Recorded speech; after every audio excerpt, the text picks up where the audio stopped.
सरकार बनेगी या फिर दोबारा चुनाव दिल्ली में होंगे, इसी पर हम बड़ी बहस कर रहे हैं। और इस बहस को आगे बढ़ाएं उससे पहले आपको दिखाते हैं कि इसी को लेकर क्या सियासी प्रतिक्रियाएं सामने आ रही हैं। जो भी कॉन्स्टिट्यूशनल सिस्टम है, कॉन्स्टिट्यूशनल अरेंजमेंट है, उस कॉन्स्टिट्यूशनल अरेंजमेंट के तहत लेफ्टिनेंट गवर्नर हो या जो और भी कॉन्स्टिट्यूशनल अथॉरिटीज हैं, वो इस दिशा में काम कर रही हैं। हमें लगता है कि जब चुनाव होता है तो सरकार बननी चाहिए। सबसे आसान तरीका है कि तीनों पार्टीज के नेताओं को एक साथ बुला लो और वहीं सामने बैठ के पूछ लो भाई कौन किसको समर्थन देना चाह रहा है, कौन पार्टी किसको समर्थन नहीं देना चाह रही है, कौन सरकार बनाना चाह रहा है, उसके पास कहां से सिस्टम है, वही पूछ लो तीनों पार्टियों के सामने ही। अलग अलग पार्टी से बात करेंगे, उसमें 1-2 हफ्ते निकाल देंगे, कोर्ट को आज जाके कह देंगे साहब अभी हम पार्टियों से बात कर रहे हैं, तो ये तो फिर से डिलेइंग टैक्टिस्ट है। मतलब आप तरीके ढूंढ रहे हो नए इसको डिले करने के। परसों कोर्ट ने जिस तरह से ऑब्जर्वेशन दिए वो बहुत स्ट्रांग थे और सरकार के लिए थोड़ी शर्मनाक स्थिति बनी थी। उम्मीद है कि आज फिर कोर्ट उस दिशा में कुछ डायरेक्शंस भी जारी करेंगे। सज्जन जी, अगर हम बीजेपी की बात करें तो बीजेपी को कॉन्फिडेंस क्यों नहीं है कि वो चुनाव में दोबारा जाए, क्योंकि बार बार कह रहे हैं कि हम जोड़ तोड़ से सरकार नहीं बनाएंगे। तो फिर अगर चुनाव ही एक ऑप्शन है तो चुनाव कराने से इतना डर क्यों रही है बीजेपी? इस वक्त विजय रथ पर सवार है बीजेपी, इस बात से बिल्कुल इनकार नहीं किया जा सकता। लोकसभा हो या 2 राज्यों के चुनाव हुए हैं उसमें शानदार प्रदर्शन किया है, फिर दिल्ली के मामले में इतना क्यों डर रहे हैं कि इतना कॉन्फिडेंस नहीं है कि हम चुनाव कराएंगे और पूर्ण बहुमत से सरकार बनाएंगे?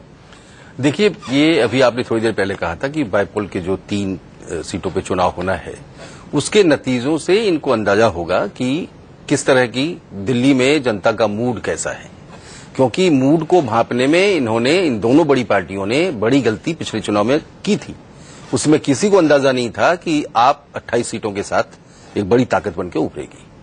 तो वो गलती फिर से दोहराई नहीं जाए, इसकी कोशिश है। लेकिन पिछले कई महीनों में, लगभग 1 साल में समीकरण काफी बदल गए हैं। क्या अब भी आप पार्टी से इतना ही डर रही है बीजेपी? देखिए, आपकी लोकप्रियता में एक कमी तो दिखती है।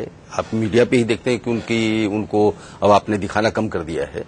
लेकिन और लोगों में भी, जो नौजवान थे उनमें भी एक किस्म का मोह भंग सा दिखता है। लेकिन जो उसके वोटर हैं, जिन्होंने पिछली बार वो करामात करके, वो करिश्मा करके दिखलाया था, उनमें सारे लोग भाग गए हैं, ऐसा नहीं है।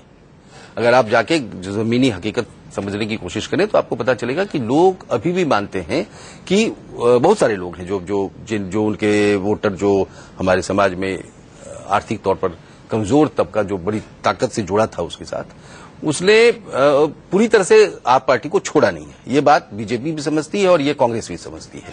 कांग्रेस को ज्यादा समझने की जरूरत है क्योंकि वो वही वोट बैंक है जिसको कांग्रेस भी साझा करती है और उसी को साझा किया आपने और कांग्रेस की दुर्गति हुई। तो ऐसे में कांग्रेस को ये पता है कि खोने के लिए कुछ है नहीं, तो कांग्रेस इसलिए बार बार उछल रही है। जो आपका है उसको आपको मालूम है कि अभी हो जाए तो ठीक रहेगा। बीजेपी एक बार फिर देख लेना चाहती है कि 3 सीटों पे क्या नतीजा आता है, जो उनकी अपनी सीटें हैं, और इसके बाद वो ज्यादा कॉन्फिडेंस में होंगे।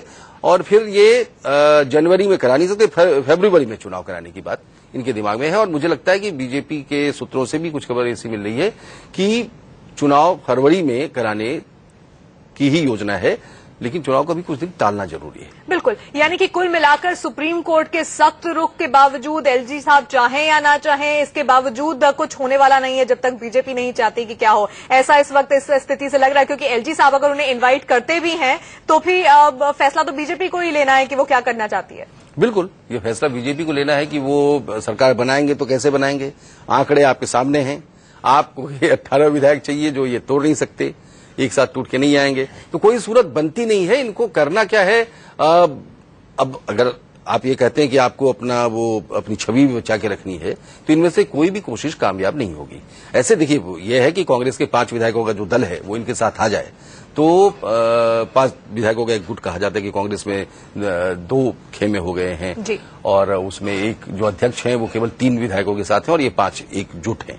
लेकिन इन 5 का मैंने जैसा बताया आपको कि 3 इनमें से अल्पसंख्यक सीटों से जीत के आते हैं, जहां अल्पसंख्यक आबादी बहुत बड़ी है, और वो उनको जवाब देना भारी पड़ जाएगा कि उन्होंने ऐसा फैसला क्यों किया। नहीं, जवाब देना तो इस लिहाज से भी भारी पड़ जाएगा ना कि जब कांग्रेस ने आम आदमी पार्टी का समर्थन किया था, सबसे ज्यादा हो हंगामा बीजेपी ने किया था कि आप एक दूसरे के खिलाफ इतना बोलते थे, अब साथ आ गए। अगर कांग्रेस वालों को अपने पाले में लेते हैं तो सवाल तो उन पर भी उठेंगे। खैर, यहाँ पे एक छोटे से ब्रेक के लिए हमें रुकना होगा। ब्रेक के बाद इस चर्चा को आगे बढ़ाएंगे, कुछ और खबरें भी होंगी। इस ब्रेक के बाद होंगे फौरन हाजिर।